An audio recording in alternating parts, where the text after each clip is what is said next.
Hello friends, എല്ലാവർക്കും അവർ happy വെള്ളിയിലേക്ക് സ്വാഗതം. അപ്പോൾ ഇന്നത്തെ വീഡിയോ പരിപ്പ് പായസം ഉണ്ടാക്കുന്ന വീഡിയോ ആണ് കേട്ടോ.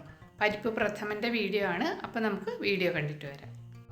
അതിനായിട്ട് ആദ്യത്തെ പണി എന്ന് പറഞ്ഞാൽ നാളികേരപ്പാൽ ഉണ്ടാക്കിയെടുക്കുക എന്നുള്ളതാണ് കേട്ടോ. അതാണ് കുറച്ച് പാടായിട്ട് നമുക്ക് ഈ പായസത്തിലേ ഉള്ളൂ കേട്ടോ. ബാക്കിയൊക്കെ വളരെ ഈസി ആണെന്നാണ് എനിക്ക് തോന്നിയിട്ടുള്ളത്. അപ്പം നാളികേരപ്പാൽ ഞാൻ 1-ാം പാൽ, 2-ാം പാലും 3-ാം പാലും എടുത്തു വെച്ചിട്ടുണ്ട്. പിന്നെ നമുക്ക് അരക്കപ്പ് ആണ് ഞാൻ ചെറുപയർ എടുക്കണത് കേട്ടോ.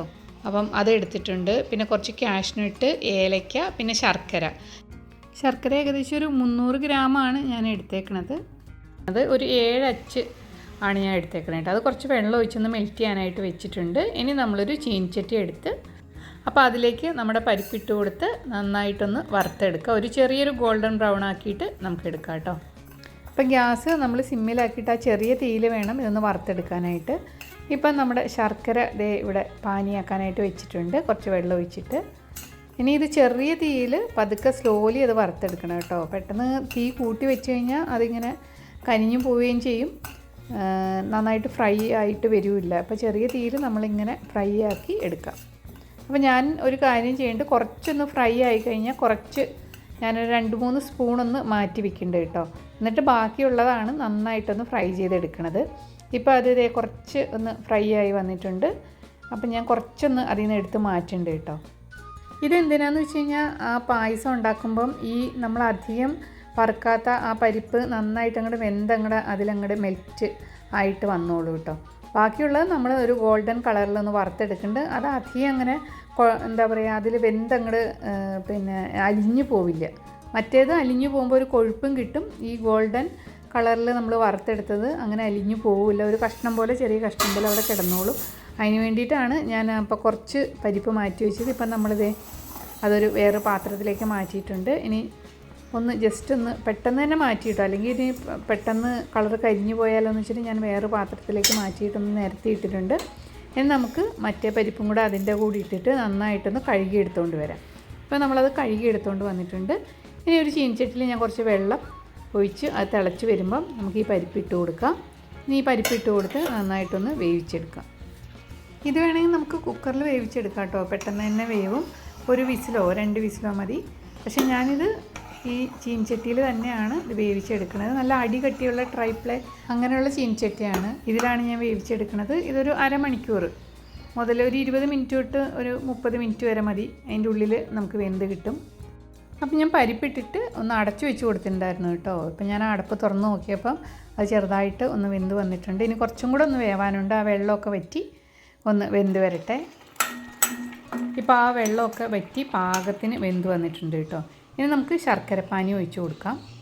അപ്പം ഞാനൊരു 7 അച്ച് ശർക്കരയാണ് ഞാനിത് പാനിയാക്കാനായിട്ട് വെച്ചിരുന്നത് കേട്ടോ. ഞാനപ്പോൾ ഫുള്ളായിട്ട് ഒഴിക്കണില്ല. എനിക്ക് തോന്നുന്നൊരു ഏകദേശം ഒരു 5 അച്ചിൻ്റെ ഒരു ശർക്കര ഞാൻ ഒഴിച്ചിട്ടുള്ളൂ കേട്ടോ.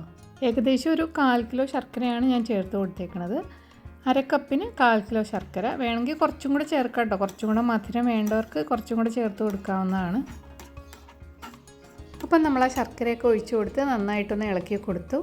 ഇപ്പോൾ ദേ അത് ചെറുതായിട്ടൊന്ന് തിളച്ച് വന്നിട്ടുണ്ട് കേട്ടോ. ഇനി ആ വെള്ളമൊക്കെ, ആ ശർക്കരയുടെ വെള്ളമൊക്കെ വറ്റി ഒന്ന് ചെറുതായിട്ടൊന്ന് വരട്ടിയെടുക്കണം.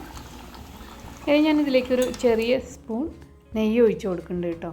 അത് ഒഴിച്ച് നന്നായിട്ട് ആ ശർക്കരയുടെ വെള്ളമൊക്കെ വറ്റുന്നവരെ നമുക്ക് ചെറിയ തീയിലിട്ട് ഒന്ന് ഇടയ്ക്കിടയ്ക്കൊന്ന് ഇളക്കി കൊടുത്തിട്ട് ആ വെള്ളമൊക്കെ ഒന്ന് വറ്റിച്ച് ചെറുതായിട്ടൊന്ന് വരട്ടിയെടുക്കാം. ഇപ്പോൾ ചെറുതായിട്ട് ആ വെള്ളമൊക്കെ വറ്റി വന്നിട്ടുണ്ട്. പക്ഷേ കണ്ടോ, പരിപ്പൊക്കെ അങ്ങനെ തന്നെ കിടക്കുന്നുണ്ട്. കുറച്ചതിങ്ങനെ ഉടഞ്ഞു പോയിട്ടുണ്ട്. ബാക്കിയുള്ളതിങ്ങനെ വെന്തിട്ടുണ്ട്, നന്നായിട്ട് വെന്തിട്ടുണ്ട്. പക്ഷേ വല്ലാണ്ട് ഇങ്ങനെ ഉടഞ്ഞു പോയിട്ടില്ല കേട്ടോ. അപ്പോൾ അതേ നമ്മൾ ചെറുതായിട്ടൊന്ന് വരട്ടിയെടുത്തിട്ടുണ്ട്. ഇനി ഇതിലേക്ക് നമ്മൾ എടുത്തു വെച്ചിരിക്കുന്ന 3-ാം പാലാണ് ഒഴിച്ചു കൊടുക്കേണ്ടത്. അത് ഒഴിച്ചു കൊടുത്ത് നന്നായിട്ടൊന്ന് ഇളക്കി യോജിപ്പിക്കാം. എന്നിട്ട് നന്നായിട്ടൊന്ന് തിളച്ച് വരണം. എന്നിട്ട് അതിൻ്റെയും വെള്ളം കുറച്ചൊന്ന് ക്വാണ്ടിറ്റി ഒന്ന് കുറയുന്ന വരെ നമുക്കൊന്ന് ഇളക്കി കൊടുത്ത് ആ വെള്ളമൊക്കെ ഒന്ന് ചെറുതായിട്ടൊന്ന് വറ്റിച്ചെടുക്കാം. ഇപ്പോൾ അത് നന്നായിട്ടൊന്ന് തിളച്ചിട്ട് അത് ചെറുതായിട്ടൊന്ന് വറ്റി വന്നിട്ടുണ്ട് കേട്ടോ. ഇനി നമുക്ക് നമ്മുടെ സെക്കൻഡ് പാൽ, 2-ാം പാൽ ഒന്ന് ഒഴിച്ചു കൊടുക്കാം കേട്ടോ. അത് ഒഴിച്ചു കൊടുത്ത് നന്നായിട്ടൊന്ന് ഇളക്കി കൊടുത്തിട്ട് അത് നന്നായിട്ടൊന്ന് തിളച്ച് വരട്ടെ. എന്നിട്ട് അതിൻ്റെ ക്വാണ്ടിറ്റി കുറച്ചൊന്ന് കുറയുമ്പം ആ വെള്ളമയം നമ്മൾ തേങ്ങാപ്പാലിൽ നിറച്ച് വെള്ളമുണ്ടല്ലോ, ആ വെള്ളത്തിൻ്റെയൊക്കെ ഒരു കണ്ടൻറ്റ് ഒന്ന് കുറയുന്ന വരെ ജസ്റ്റ് ഒന്ന് തിളപ്പിക്കുക. എന്നിട്ട് നമുക്ക് ലാസ്റ്റ് പാൽ ഒഴിച്ച് കൊടുക്കാം കേട്ടോ. അതിൻ്റെ ഇടയ്ക്ക് ഞാൻ ആ തവി ഒന്ന് മാറ്റിയിട്ടുണ്ട് കേട്ടോ.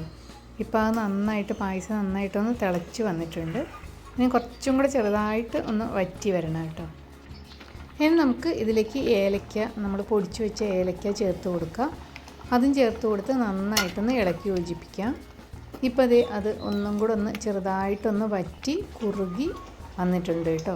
ഇനി നമുക്ക് ഒന്നാം പാൽ, തലപ്പാൽ ചേർത്ത് കൊടുക്കാം കേട്ടോ. അതും ചേർത്ത് കൊടുത്ത് നന്നായിട്ടൊന്ന് ഇളക്കി യോജിപ്പിക്കാം. നമ്മളത് ചേർത്ത് കൊടുക്കുന്നതിന് മുന്നേ, ഒന്നാം പാൽ ചേർത്ത് കൊടുക്കുന്നതിന് മുന്നേ തിളച്ചുകൊണ്ടിരിക്കുന്നുണ്ടായിരുന്നു കേട്ടോ. അപ്പം തന്നെ ചേർത്ത് കൊടുത്ത് ഒന്ന് ഇളക്കി കഴിഞ്ഞ ഉടനെ തന്നെ ഞാൻ ഗ്യാസ് ഓഫ് ചെയ്തിട്ടുണ്ട്. പിന്നെ നന്നായിട്ട് ഇങ്ങനെ കിടന്ന് തിളയ്ക്കേണ്ട ആവശ്യമില്ല കേട്ടോ. ആ ഒരു ചൂട് മതി. ഒന്നാം പാൽ ഒന്ന് ചൂടായി പായസത്തിൻ്റെ കൂടെ സെറ്റായി കിട്ടും.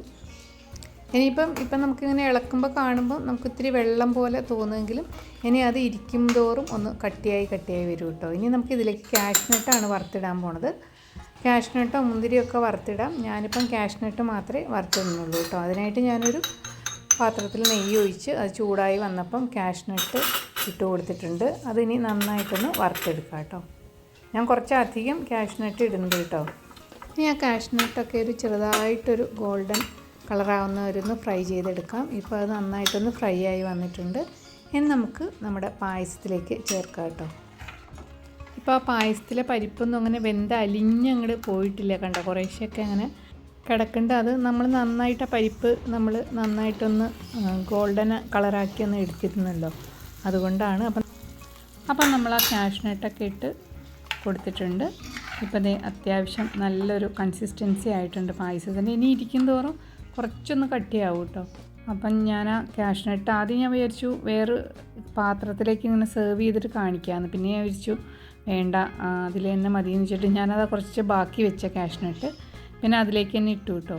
ഇപ്പം നമ്മുടെ സ്വാദിഷ്ടമായ നമ്മുടെ പരിപ്പ് പ്രഥമൻ റെഡിയായിരിക്കുകയാണ്. പരിപ്പ് പായസം റെഡിയായിരിക്കുകയാണ്. അപ്പോൾ ഓണസദ്യയുടെ പ്രധാന വിഭവങ്ങളിലൊന്നായ പായസത്തിൽ പലതരം പായസങ്ങളുണ്ട്. അപ്പോൾ അതിലൊന്നായ പരിപ്പ് പ്രഥമൻ്റെ വീഡിയോ ആയിരുന്നു ഇന്ന്. അപ്പം ഇന്നത്തെ പരിപ്പ് പ്രഥമൻ്റെ വീഡിയോ എല്ലാവർക്കും ഇഷ്ടമായെന്ന് കരുതുന്നു. അപ്പോൾ വീഡിയോ കണ്ട എല്ലാവർക്കും നന്ദി. Thank you.